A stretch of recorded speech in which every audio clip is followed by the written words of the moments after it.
E aí, gente, Hackerman aqui. No vídeo de hoje a gente está fazendo o segundo sobre Information Integration Theory.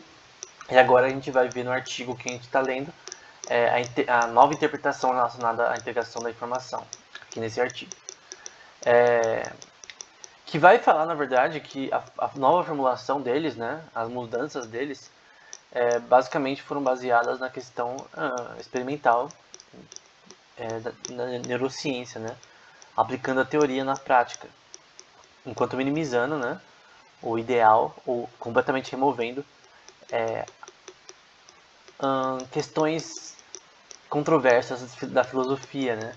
Então, por exemplo, um cara importante na filosofia da consciência é David Chalmers, um cara que eu já fiz vídeo no canal, que é muito importante os papers deles relacionados a esse assunto, a questão do problema da consciência que a gente vai ver mais pra frente sendo citado, lá do paper de Chalmers de 2005 e até antes.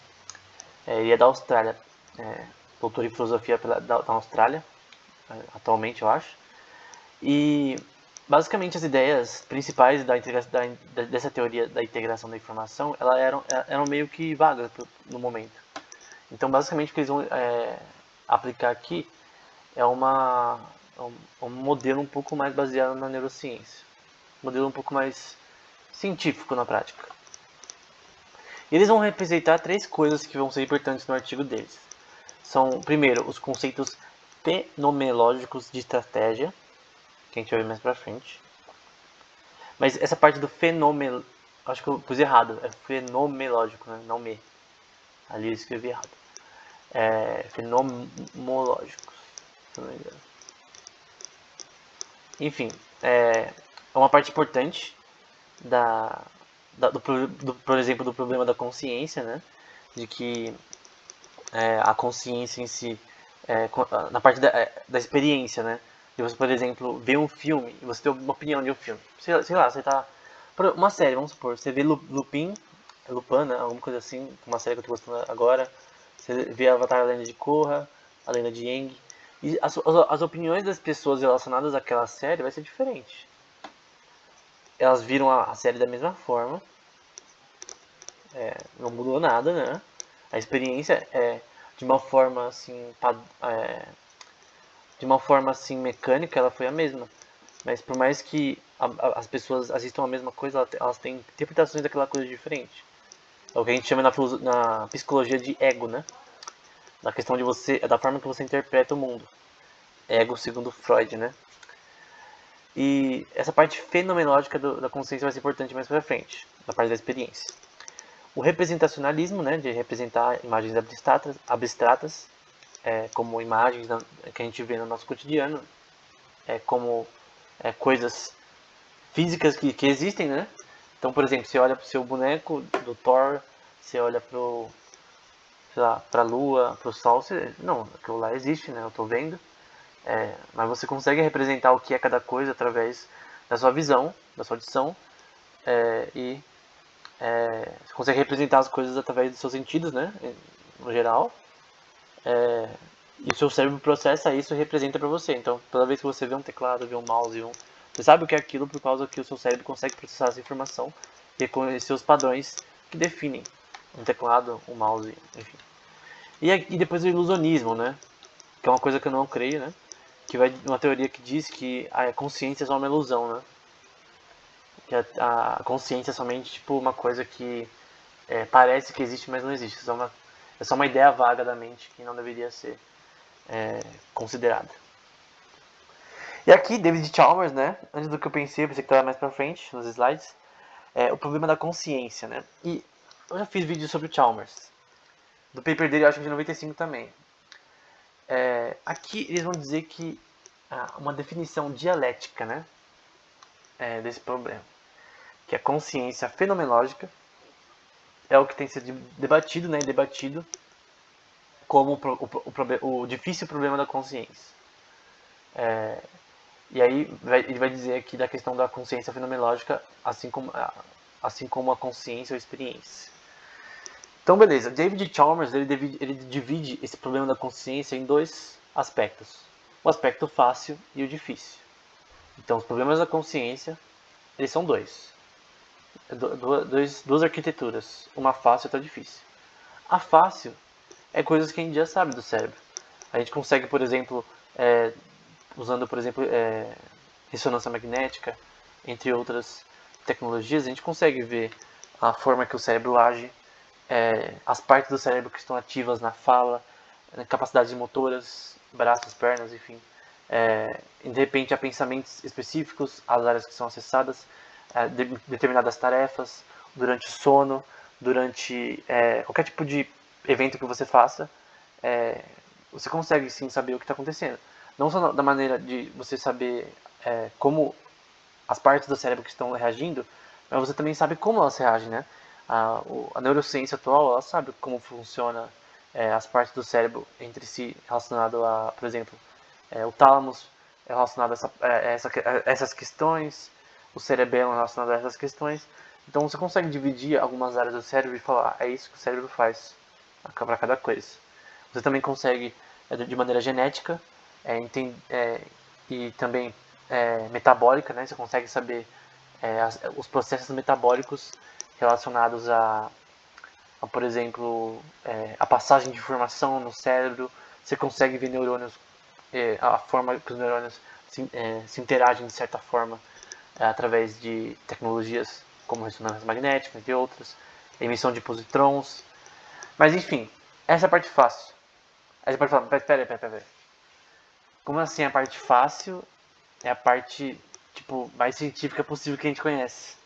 Sim, a parte fácil da consciência é o que a gente já sabe, na verdade. Que, embora ainda no campo da neurociência tenha muito mais que estudar isso, mas a gente sabe sim muitas coisas relacionadas com a forma que o nosso cérebro interage com o nosso corpo. A gente sabe. O, o cientista ou o médico, ele sabe que se tirar algumas partes específicas do cérebro, ele não vai funcionar. Ele sabe curar doenças no cérebro, ele sabe fazer muita coisa. Mas esse é o problema fácil da consciência. O problema difícil da consciência que Chalmers vai falar, né, é a questão da experiência. É a questão da chamada qualia, que ele vai citar no artigo dele. E o que se chama qualia? A definição mais simples de qualia é a vermelhidão do vermelho, por exemplo. Então, por exemplo, você tem um carro vermelho. E sua família toda vai nesse carro, né? Você acabou de comprar, você está indo para um evento, para a praia, não sei.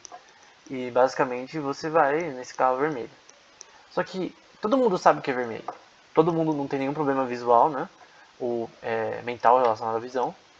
Então todo mundo sabe que aquele carro é vermelho. Só que a sua experiência daquele vermelho é diferente de cada um da sua família. É isso que é qualia. Só que nesse sentido, beleza. O vermelho é diferente para as pessoas. Você não consegue provar isso. Beleza. Talvez seja difícil de provar isso, como algo tão trivial assim. Mas vamos supor uma coisa mais complexa. Por exemplo, vamos assistir um filme que a gente vai ver nessa frente, que o artigo vai citar. Você vai ver um filme, por exemplo, The Inception, enfim, o Eu Robô, qualquer filme, Vingadores. As pessoas no cinema, elas entram no cinema, elas compram pipoca, elas pegam Coca-Cola, né? Enfim, trazem comida, vão com a família, sozinho. Eu lembro que uma vez eu fui no cinema sozinho, foi uma experiência bem legal, na verdade. Mesmo sozinho ou não, a experiência num filme, dependendo das pessoas que você está, é quase a mesma. Você senta lá, assiste o filme, todo mundo vai assistir a mesma coisa. Mecanicamente é tudo igual. São os mesmos inputs, são os mesmos inputs sendo transmitidos para todo mundo. Só que muitas pessoas não vão gostar do filme. Muitas pessoas vão amar o filme, vão falar que é o melhor filme que ela já viu na vida delas. Outras pessoas vão simplesmente tentar sair do filme, né, e sei lá, ir para outra sessão, de repente, espiar outra sessão porque aquele filme é horrível. E isso que é qualia pra mim. Como tô falando pra mim, tô falando essa representação de qualia que eu consigo entender melhor, porque é óbvio que isso é qualia. Mas qualia é algo que você consegue falar, não, realmente a experiência dessa pessoa foi única e somente ela pode dizer quão única foi. Talvez nem ela consiga responder quão única foi a experiência, porque de certa forma tem muitas partes da consciência que a gente não controla, obviamente. Mas em geral, a experiência da pessoa assistindo o filme, ela é única. Então, não é só de gostar do filme, mas a experiência em si. seu cérebro experienciando aquela coisa totalmente diferente, porque todo mundo é único. A consciência é uma coisa privada, é o que Chalmers vai dizer. Ninguém consegue saber o que está na sua consciência a não ser você e Deus. Então, ele não vai citar Deus, né? Ele não é religioso, mas eu creio que o único que pode ler a nossa consciência, até saber a nossa consciência no futuro, seria Deus. É Deus, na verdade. Enfim, Cristo, poderia dizer. Então, seria o único que poderia ter acesso à nossa consciência, mas tirando ele, a nossa consciência é totalmente privada de todos os outros seres que existem. E de qualquer equipamento atual. Enfim, você pode tentar analisar o cérebro da pessoa milhares de vezes, atualmente com a tecnologia atual. Você nunca vai conseguir extrair memórias da pessoa, por exemplo. Por que você não consegue extrair memórias da pessoa? De uma forma tecnológica somente? Porque simplesmente não é tão simples assim. A memória não funciona só assim. Tem coisas relacionadas à memória e à consciência que são problemas que a neurociência atual não consegue resolver de nenhum jeito. Eu acho que a consciência... Não, eu tenho certeza, na verdade, que a consciência está muito atrelada à memória, porque a nossa memória é que faz a nossa consciência atual. A gente entender o nosso mundo ao redor, porque a consciência não tem a ver só com a gente entender o mundo ao redor, mas também com a gente agir nesse mundo ao redor. E a gente age com base na nossa experiência. Porque não adianta você falar, as pessoas estão experienciando algo único só por causa da qualha. Não. Foi por causa que todas essas pessoas tiveram uma vida diferente. Uma pessoa nasceu na China, outra na Iugoslávia, as outras todas são do mesmo país, famílias diferentes, tudo diferente. Então a gente é único porque todas as nossas experiências são diferentes. Então, no geral, a consciência ela é única porque as experiências das pessoas são únicas. E não só a experiência das pessoas são únicas, mas também a interpretação dessas experiências são únicas.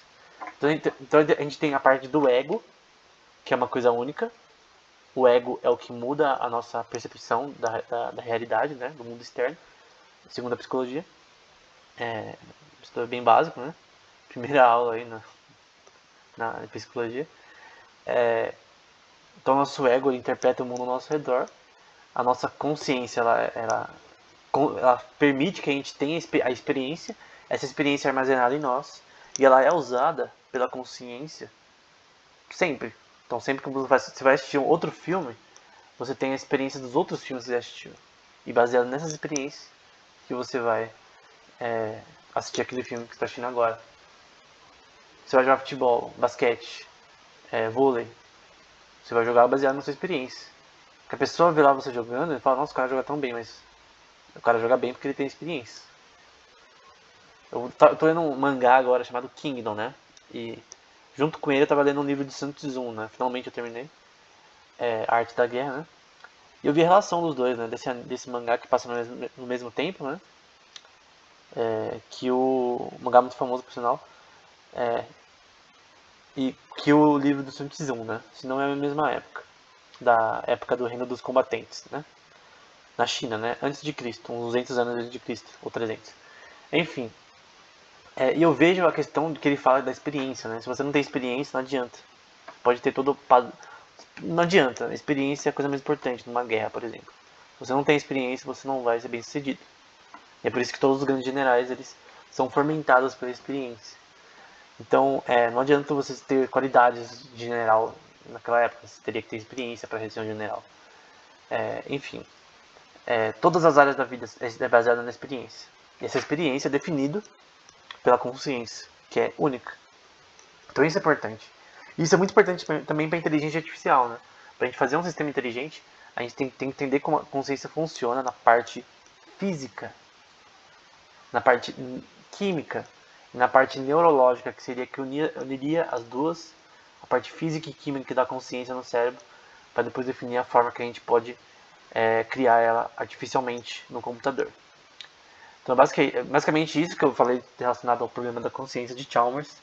Eu dei aí a minha opinião em alguns aspectos. Espero que esse vídeo tenha sido útil. Até o próximo.